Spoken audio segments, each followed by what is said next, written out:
Hello guys, তোমরা কেমন আছো? আশা করি সবাই ভালো আছো। প্রতি সপ্তাহের মতো একটা ভিডিও নিয়ে চলে এলাম। আর আজকে ভিডিও একটু আলাদা। দেখো, যে বাড়িতে বসে একটা ক্রিম তৈরি করে ফেললাম আর এটা তোমাদের সাথে শেয়ার করলাম। কেননা তোমরা অনেকে এটা ঘরে বানিয়ে তোমরা ব্যবহার করতে পারো। আর এর সাথে দেখো কি কি দিয়ে বানাচ্ছি। এখানে দিলাম কোকোনাট অয়েল।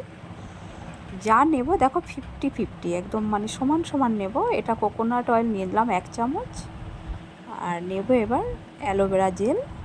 তোমরা যে কোনো কোম্পানি কিনতে পারো। অ্যালোভেরা জেলটাও এখানে নিয়ে নেবো 1 চামচ।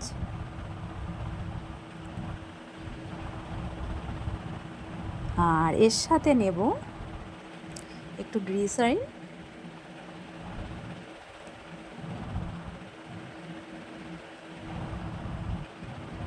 তিনটেই দেখো সমান সমান নিলাম।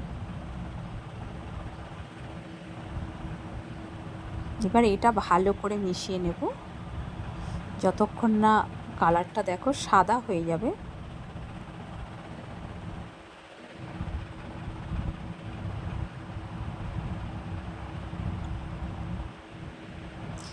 আর তোমাদের এই ক্রিমের গুণাগুণটা দেখো বলি।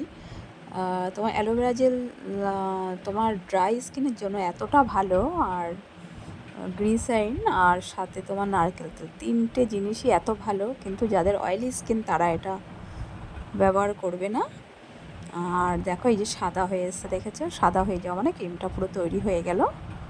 আর যাদের দেখবে মুখে, হাতে, পায়ে, অনেকে পায়ের গোড়ালি ফেটে যায়, তো এটা যদি রাতে শোয়ার সময় মেখে শোয়া যায় তো পরের দিন উঠে দেখবে একটা ম্যাজিক কাজ করবে।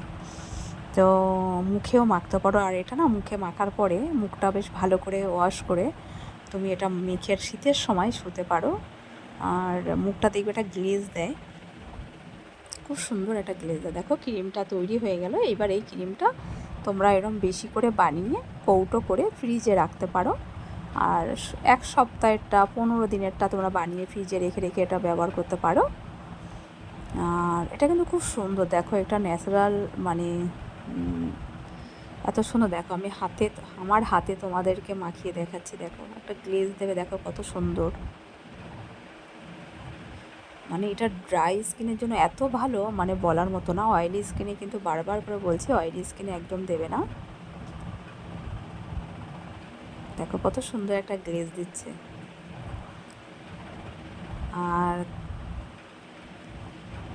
মানে আমি কি বলবো, আমার তো ভীষণ ভালো লাগে। আমি 12 মাস, মানে শীত শীত এলে পরে আমার এই 3টে জিনিস দিয়ে আমি ঘরে, এটা আমার চলে। তাছাড়া এটা দিয়ে আমি বডি লোশনও বানিয়ে নিই। মানে এটার সাথে তোমার গোলাপ জল দিয়ে অনেক কিছু, সেটাও একদিন তোমাদেরকে দেখাবো। আর এখানে নিয়েছি দেখো অ্যালোভেরা জেল,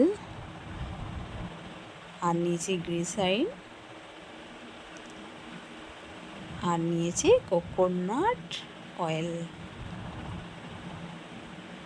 তো অবশ্যই তোমরা এটা বাড়িতে বানিয়ে ব্যবহার করবে আর কমেন্টে জানিও কেমন লাগলো। বাই।